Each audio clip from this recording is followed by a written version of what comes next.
জাতির ইতিহাস, জাতির অভ্যুদয়ের ইতিহাস বা মুক্তিযুদ্ধের ইতিহাস তাদের দলের মতো করে লেখবার চেষ্টা করেছে, তা প্রতিবারই আমরা প্রতিবাদ করেছি, এবারও আমরা প্রতিবাদ করছি। সাজিদুল হক রুবেল, এই যে মুক্তিযুদ্ধের কথা আপনারা বলেন, মুক্তিযুদ্ধের প্রশ্ন ঐক্যবদ্ধ, শেখ ফরিদও বললেন মুক্তিযুদ্ধের কথা আপনারা বলেন, আমিও মনে করি আপনারা মুক্তিযুদ্ধের কথা বলেন, তারেক রহমানও বলছেন যে বাংলাদেশের রাজনীতি হবে মুক্তিযুদ্ধ কেন্দ্রিক, তাই না? তো দেখলাম আজকে যে 26শে মার্চ জিয়াউর রহমান স্বাধীনতার ঘোষণা দিয়েছেন, এই বিষয়টি পাঠ্যপুস্তকে অন্তর্ভুক্ত করা হচ্ছে। তো এই স্বাধীনতা, এটা কি আপনারা একমত নাকি যে জিয়াউর রহমান 26শে মার্চ প্রথম বাংলাদেশের স্বাধীনতা ঘোষণা করেন? নিশ্চয়ই এই বিষয়ে বাংলাদেশের কমিউনিস্ট পার্টি কখনোই একমত নয়। বাংলাদেশ কমিউনিস্ট পার্টি বরাবরই সবসময় যখনই বিভিন্ন শাসক দল তাদের মতো করে পাঠ্যপুস্তকে আমাদের জাতির ইতিহাস, জাতির অভ্যুদয়ের ইতিহাস বা মুক্তিযুদ্ধের ইতিহাস তাদের দলের মতো করে লেখবার চেষ্টা করেছে, তা প্রতিবারই আমরা প্রতিবাদ করেছি, এবারও আমরা প্রতিবাদ করছি। এখন একটি বিষয় একটু বলে রাখা প্রয়োজন রয়েছে, বিশেষ করে ঠিক আজকের দিনে দাঁড়িয়ে, যে দেখেন এই বিকল্প পথটা আমাদের নিতে হয়েছে,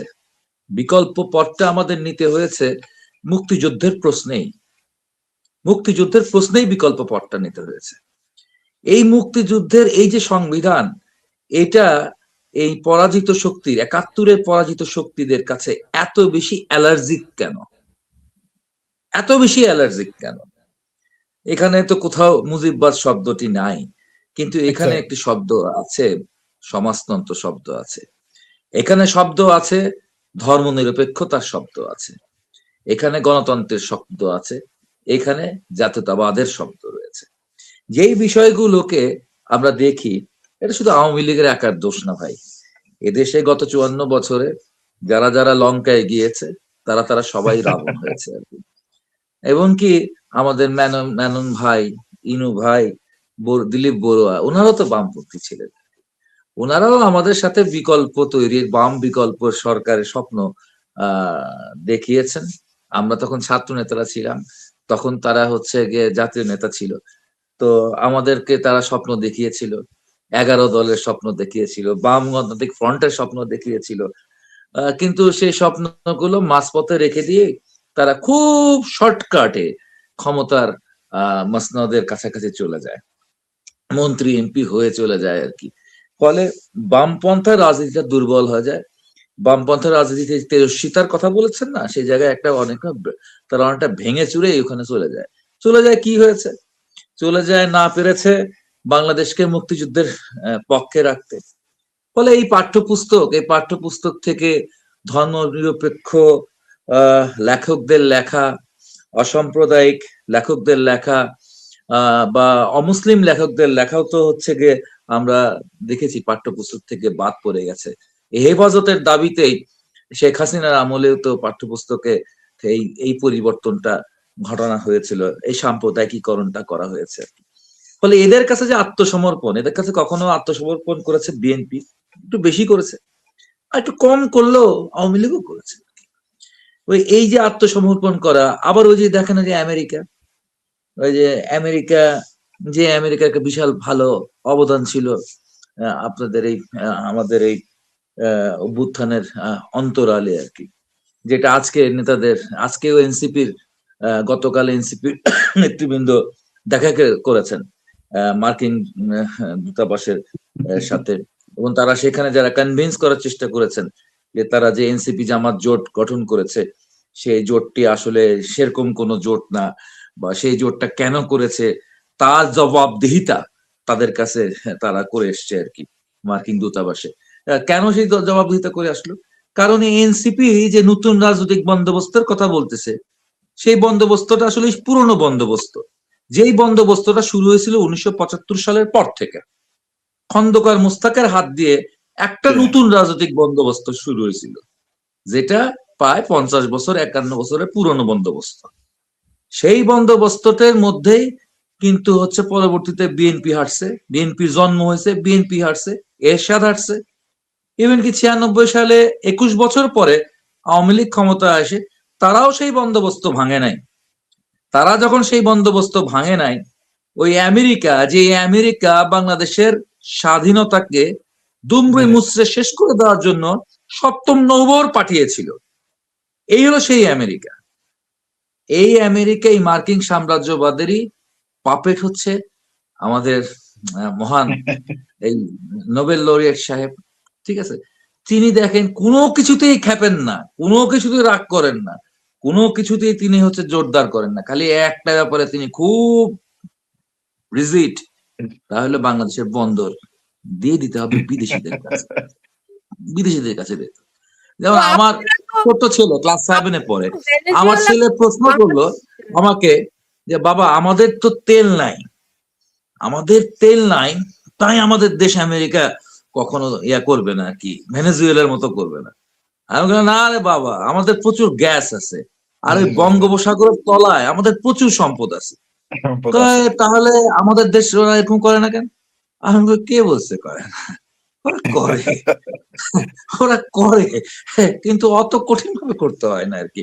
আর ওটা যদি ভালোভাবে করার জন্যই ওদের এই মুহূর্তে বাংলাদেশের বন্দরগুলো দরকার। ওটা ভালোভাবে করার জন্য এখন দরকার হচ্ছে আপনার হচ্ছে বঙ্গোপসাগর, সেন্ট মার্টিন, এই জায়গায় তাদের একটা আধিপত্য বিস্তার করার জন্য। তো এই হচ্ছে গিয়ে বিষয়। এই বিষয়ের কারণে, এই বিষয়ে দেখেন আওয়ামী লীগের বিএনপির মধ্যে খুব বেশি পার্থক্য নাই, এমনকি জামাতের সাথেও খুব বেশি পার্থক্য থাকে না। তখনই প্রশ্ন হয়ে ওঠে একটি বিকল্প রাজনীতি, তখনই একটা বিকল্প রাজনীতি প্রশ্ন হয়ে ওঠে। আমরা যখন গার্মেন্টস এর মানুষদেরকে নিয়ে আন্দোলন করি, আমরা যখন আদমজি জুট মিল বন্ধ না করার জন্য আন্দোলন করি, তখন কিন্তু ভাই আমরাই একটা পক্ষ থাকি, আর আওয়ামী লীগ, জামাত, বিএনপি, জাতীয় পার্টি এরা আরেকটা পক্ষ হয়ে যায়। ফলে এটাই বিকল্প, মেহনতি মানুষের পক্ষে থাকাটাই বিকল্প। এখন গরিব মানুষের কথা, সহজ সহজ কথাগুলো আপনি আমেরিকায় বসে আপনার কঠিন লাগতে পারে, আপনি নাও বুঝতে পারেন আমার কথা। জি, জি। না, ঠিক আছে, আপনার কথা মাথার 10 হাত উপরে দিয়া যায় গিয়ে আমি বুঝতে পারি না। কারণ এখনো 10 হাত করতে গেলে আমার কিছু করার শুনুন, নেই। আমার কথা শুনুন, আমার কথা এটা দেখি শেখ ফরিদ বলতে পারেন কিনা। যে ধরেন তারা সবসময় এই বিকল্পটাই যে মানে সাজেদুল্লাহ রুবেল যেটি বলেছেন, যে মিথ্যা বলেননি, যে যখন মানুষের ন্যায়সঙ্গত বিষয়গুলো আসে তখন তারাই একটা বিকল্প হয়ে যায়, কিন্তু তারা কোনো ফল আনতে পারে না। হ্যাঁ, সো তারা সবসময় দেখা যায় ওই যেগুলিকে বলে সাম্রাজ্যবাদী দল, হ্যাঁ, তাদের সঙ্গে সঙ্গে গিয়ে তারা লেজুর বৃত্তি করে, তাই না?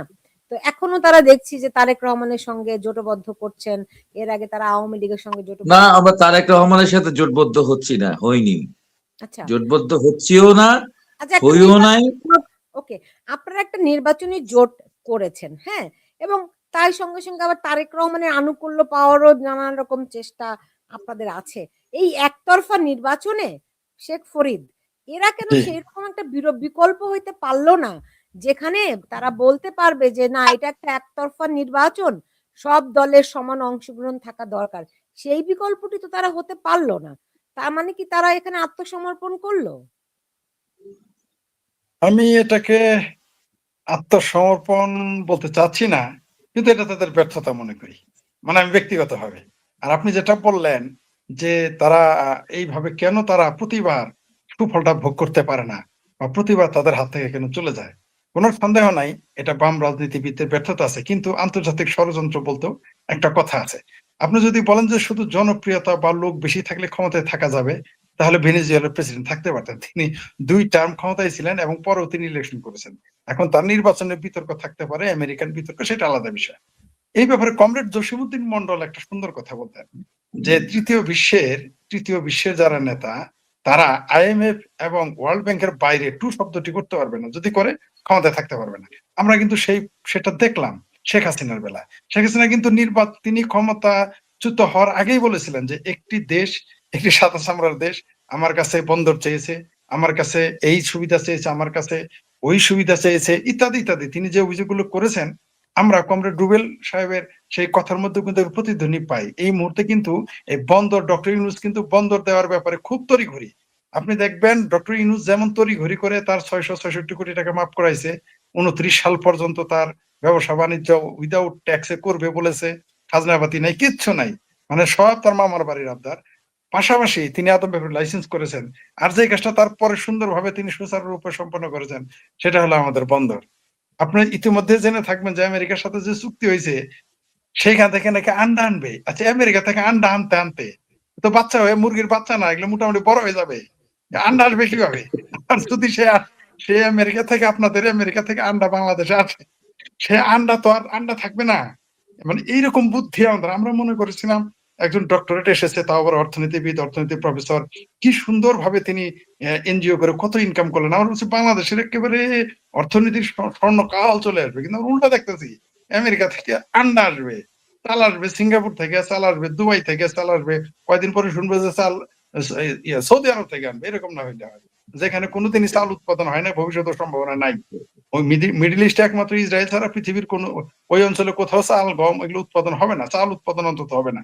যাই হোক, আপনি যেটা বললেন যে এইখানে আমাদের এদের এই বাম রাজনীতিবিদেরা বরাবরই, যেমন এই জুলাইয়ের 24-এর যে আগস্টের যে আন্দোলন হলো, এই জুলাইয়ের 5 আগস্টের যে আন্দোলন হলো, এইখানেও কিন্তু বামপন্থীরা বড় আশা নিয়ে গিয়েছিলেন নির্বাচনের জন্য, গণতন্ত্রের জন্য, বাক স্বাধীনতার জন্য, যে আমেরিকা যে যে আওয়ামী লীগ হচ্ছে ফ্যাসিস্ট দল, আওয়ামী লীগ স্বৈরাচার, দিনের ভোট রাইতে করে। কিন্তু আমরা দেখলাম 17 মাসে রাইতের দিনের ভোট রাইতে তো দূরের কথা, এরা কোনো কালেই পারে নাই। আওয়ামী লীগ তাও দিনের ভোট রাইতে করছে, এরা রাইতেও ভোট করার সাহস পায় নাই। এমনকি এখনো কিন্তু তারিখ ফেব্রুয়ারি 12 তারিখ, তার মানে এতদিন কিন্তু নির্বাচন হয় নাই। আর এই যে আওয়ামী লীগের কথা বলা হয়েছে, আমাদের বাম রাজনীতিবিদেরা বলেছেন, সাথে অনেকেই বলেছে, আমরাও দেখেছি যে হ্যাঁ, কোন জায়গায় আওয়ামী লীগ অবশ্যই ব্যর্থতা পরিচয় দিয়েছে, আওয়ামী লীগ স্বেচ্ছাচারিতা করেছে, লুটতরাজ করেছে, আওয়ামী লীগ এই অপরাধ করেছে, সেই অপরাধ করেছে। কিন্তু আমরা দেখলাম এই 17 মাসে তো সকল অপরাধ শুধু ছাড়িয়ে যায় নাই, কয়েক গুণ বেশি করে ফেলেছে, মানে কয়েক গুণ না, ক্ষেত্র বিশেষে 100 গুণ বেশি করে ফেলেছে। তো আমরা দেখলাম যে বামপন্থীরা ব্যর্থ হওয়ার একটা কারণ হলো তাদের সাংগঠনিক দুর্বলতা আছে। তারা যেভাবে আসে, যেভাবে তারা আশ্বাস বিশ্বাস নিয়ে আসে, বারবার জনগণের পক্ষে তারা কথা বলার চেষ্টা করে, কিন্তু এরা তাদের সাংগঠনিক ক্ষমতার জন্য, সক্ষমতার জন্য তারা সারা দেশে এই আন্দোলনের সুফল ভোগ করতে পারে না, বা জনগণকে সেই সুফলটি শেষ মুহূর্তে ভোগ করাইতে পারেন না, নিজেরাও পারেন না, জনগণকেও পারেন না। কারণ হলো যে জাতীয় এবং আন্তর্জাতিক কিছু ষড়যন্ত্র থাকে। কারণ সারা পৃথিবীতে বাম রাজনীতিবিদদের বিরুদ্ধে একটা প্রতিপক্ষ সবসময় সাম্রাজ্যবাদীরা করে থাকে। তাদের ভাষায় সেটা মার্কিন সাম্রাজ্যবাদ। আসলে সব জায়গায় প্রতিদ্বন্দ্বিতা থাকবে, সাম্রাজ্যবাদ যদি নাও থাকতো তবুও প্রতিদ্বন্দ্বিতা থাকবে। আর বাংলাদেশে বাম রাজনীতিবিদদের ব্যর্থতার আরেকটা কারণ হলো মৌলবাদী শক্তি এত ছড়িয়ে গেছে যে বাংলাদেশে এই পাকিস্তানপন্থী এবং মৌলবাদী শক্তিগুলো এত এক্সট্রিম পর্যায়ে চলে গেছে, যেখানে আওয়ামী লীগই থাকতে পারে না, সেখানে বামপন্থীরা কি করতে পারবে বলেন? এদের সাংগঠনিক যোগ্যতা কতটুকু আছে? কিছু করার নাই। আমাদের কমরেড রুবেল ভাই এবং তাদের নেতারা কিছু মনে করেন বা না করেন, এটাই সত্য যে যেখানে আওয়ামী লীগ টিকতে পারে না, যেখানে ধর্মনিরপেক্ষতার কথা বলে রাস্তায় দাঁড়াইতে পারেন না, সেখানে তো আপনি সমাজতন্ত্রের কথা বলে রাস্তায় তো দূরের কথা, আপনি তো ঘরেই থাকতে পারবেন না। ভাগ্যিস বামপন্থীরা এবার 24-এর এই তথাকথিত আন্দোলন, আমি এটা তথাকথিত আন্দোলন বলি, কারণ প্রথমে আন্দোলন বললো, এখন তথাকথিত বলি, কারণ হলে এখন এগুলো আমরা বুঝতে পারতেছি যে এই আন্দোলনটা আর দেশের জনগণের হাতে নাই, তাই এটা তথাকথিত বলতে আমরা বাধ্য। তো কমরেড রুবেল ভাইরা যদি যেখানে যেখানে বললাম তো যে এরা যদি 24 আগস্টে যদি আন্দোলনে যুক্ত না হইতো, এই শেখ হাসিনা বিরোধী, একজনও বাংলাদেশে কোনো কমরেড থাকতে পারতেন না, একজনও থাকতে পারতেন না, আমি নিশ্চিত থাকতে পারতেন না। যদিও তারা সেই উদ্দেশ্যে আসছে বা আসে নাই তা না, তাদের উদ্দেশ্য আবারও বলি, কোনো সন্দেহ নাই, তারা মুক্তিযুদ্ধের প্রশ্নে, অন্তত আওয়ামী লীগের না, শুধু মুক্তিযুদ্ধের প্রশ্নে তারাও কাউকে ছাড় দিবে না, এটা আমি বিশ্বাস করি, এটা আমি মনে করি, বিশ্বাস করি, আমরা দেখেছি।